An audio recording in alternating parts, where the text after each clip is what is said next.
little bit about what type of magics are really good for that day. You know what? I really like Yule. It's one of my favorites when it comes to doing magic because a lot of people make their New Year's resolution on New Year's Eve. You know, clean slate, brand new year. What am I going to do? And then, you know, have a little too much to drink, have a little too much to eat, make your resolutions. You stick to them for like a week. Anybody who goes to the gym regularly knows that the gym is a nightmare in January, but that it's fine in February because a lot of people fall off of it.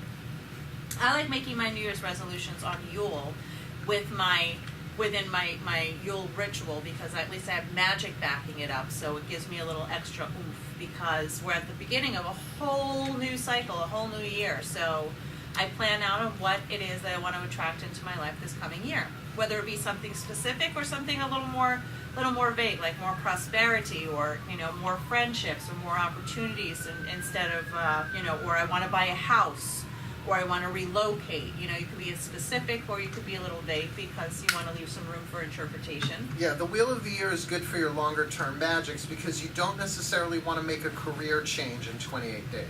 Yeah, exactly. That could be a bit much. Can be. Something you want to... Unless it's something awesome. Yeah. But like if you got offered a position, that's different. But yes. if like you were in nursing or medicine and you want to go into law, that's something a big change. That's a big change.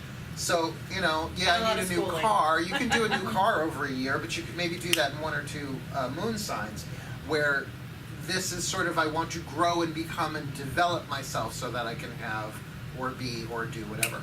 Some of the things that we do in our coven is we have a celebration. We have two gatherings. We have a Yule for the community that we have here, and then we have a Yule for our coven. And the ritual is pretty much the same.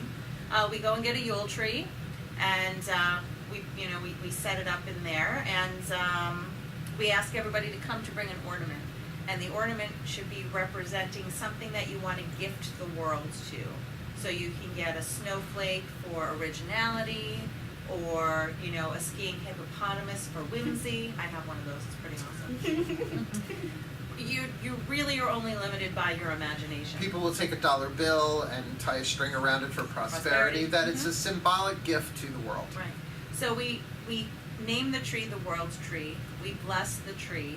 And then one by one we come up and we place our gifts on the tree. Like I gift the world with laughter, or prosperity, or love, or friendship, and over and over and over until all the ornaments are on the tree. Then we give it a blast of energy, and we send that energy, all those gifts, out into the world.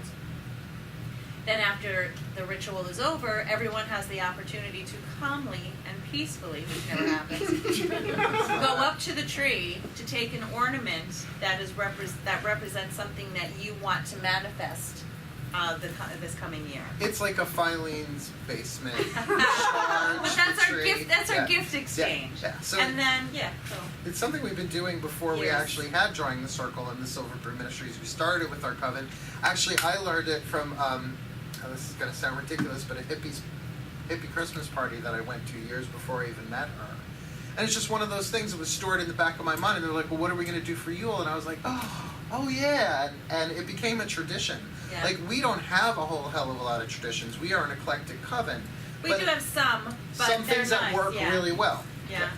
So we after the holiday season is over, we'll take the tree outside. We'll shake out the dry needles, which they're really good if you grind them up. They're good for incense. Yep.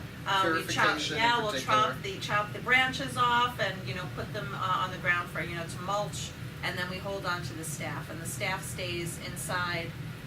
The one that we do the ceremony here for, it stays here, and then I have one at home that stays at the covenstead, and it collects the magic all year long, and then it is burned the following Yule as the Yule log. That's what the Yule log is. It's the trunk of the tree from the tree before, from the year before. So we use everything.